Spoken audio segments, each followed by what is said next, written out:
Hello hi అందరికీ నమస్కారం. My name is Ram. Welcome to my report YouTube channel. మీకు ఈ రోజు ఒక సరికొత్త విషయం అయితే చెప్పడానికి వచ్చేసారండి. ఇంకెందుకు ఆలస్యం, వీడియోలోకి వెళ్ళిపోదామండి. విషయం ఏంటంటే అలీకే చిట్టి పికిల్స్ గురించి చాలా మంది యూట్యూబ్లో వీడియోస్ అయితే చేస్తున్నారండి. ఆ వీడియోస్ వాళ్ళ మీద నెగిటివ్గా చేస్తున్నారా పాజిటివ్గా చేస్తున్నారా పక్కన పెడితే ఇది ఒక ట్రెండింగ్ సబ్జెక్ట్ అయ్యి ఈ రోజు యూట్యూబ్లో ఇది ఒక ట్రెండింగ్ ట్యాగ్ లైన్గా మారిపోయిందండి. ఈ విషయం మీకు ఎవరికైనా తెలుసా? ఎందుకంటే ఈరోజు అమెజాన్, ఫ్లిప్కార్ట్లో కూడా ఈ ట్యాగ్ లైన్ యూజ్ చేసుకుని వాళ్ళు ప్రమోట్ చేసుకున్నారంటే అర్థం చేసుకోండి. ఈరోజు ఈ అలేఖ్యా చిట్టి పికిల్స్ అనే ఒక ట్యాగ్ ఏదైతే ఉందో అది ఎంత ట్రెండింగ్లో ఉన్నదండి. ఓకే, అది దాని మీద మీరు పాజిటివ్ వీడియోస్ చేసినా నెగిటివ్ వీడియోస్ చేసినా మీరైతే మాత్రం ఫాలోవర్స్ని కొట్టేసినట్టే. ఓకే, విషయానికి వస్తే దీని మీద మన ఛానల్స్ అంటే ఆన్లైన్లో ఉన్న ఛానల్స్ కూడా వీడియోస్ చేస్తున్నాయండి. వాళ్ళ మీద కోపంతోనో లేకపోతే ప్రేమతోనో కాదండి, జస్ట్ ఫాలోవర్స్ని పెంచుకోవడానికని నా అభిప్రాయం అండి. ఓకే, నేను కూడా అందుకే చేస్తున్నాను అనుకోవచ్చండి.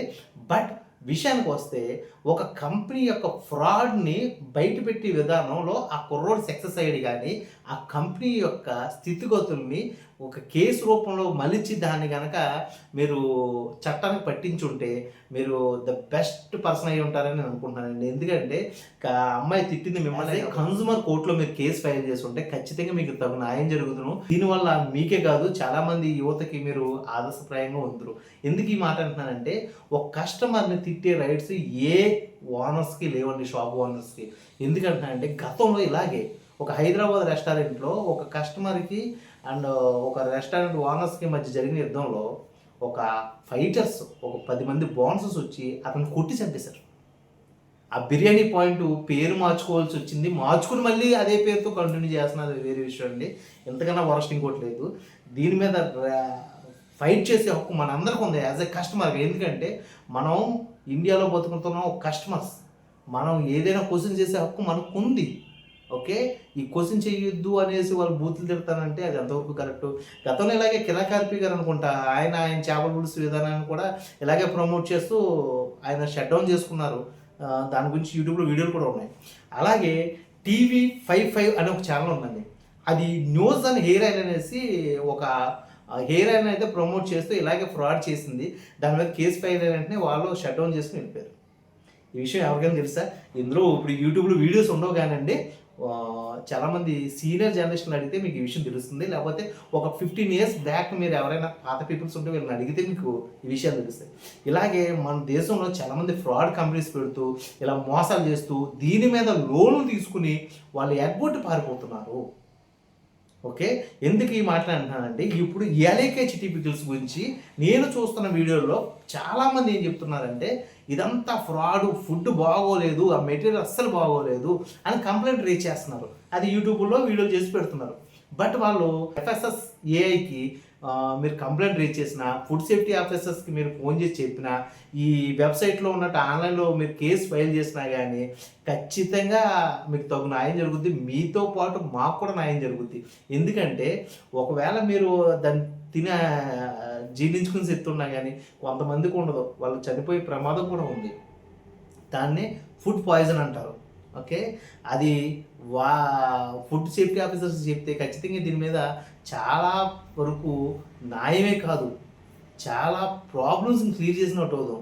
ఎందుకంటే గతంలో మన సీఎం రేవంత్ రెడ్డి గారు దీని మీద ఫుడ్ సేఫ్టీ ఆఫీసర్స్కి ఒకసారి నోటీసులు అయితే జారీ చేశారు. ఎందుకంటే మన హైదరాబాద్ రెస్టారెంట్స్లో ఎక్కడా కూడా ఫుడ్ సరిగ్గా లేదు, వాడి మెటీరియల్ సరిగ్గా లేదని చేసి దాన్ని ఫుడ్ సేఫ్టీ ఆఫీసర్స్కి వాళ్ళు నోటీసులు జారీ చేస్తే చాలామంది food safety officers and GHMC commissioners మన హైదరాబాద్ రెస్టారెంట్ల మీద రైడ్ చేశారు.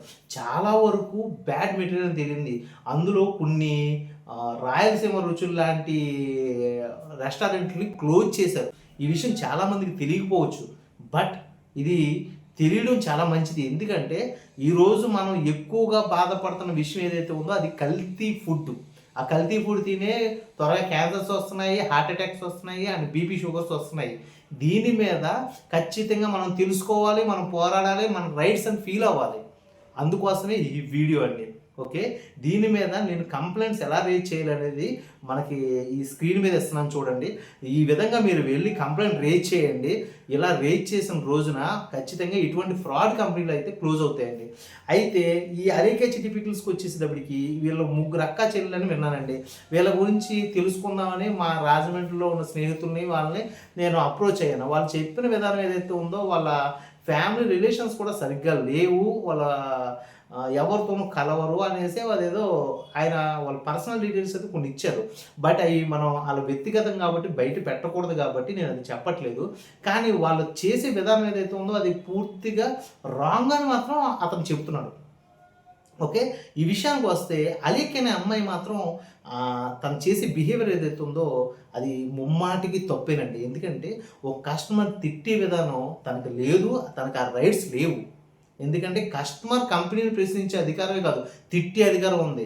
ఓకే, ఇది మన రాజ్యాంగ బుక్లోనే రాసి ఉంది, కస్టమర్ ఈజ్ ద గాడ్ అని. ఓకే, ఈ విషయం మర్చిపోయినట్టు ఉంది. కన్జ్యూమర్ కోర్టులో కస్టమర్కి ఎక్కువ రైట్స్ ఉంటాయి, ఓనర్షిప్ కాదు. ఈ విషయం అమ్మాయి గ్రహించాలి.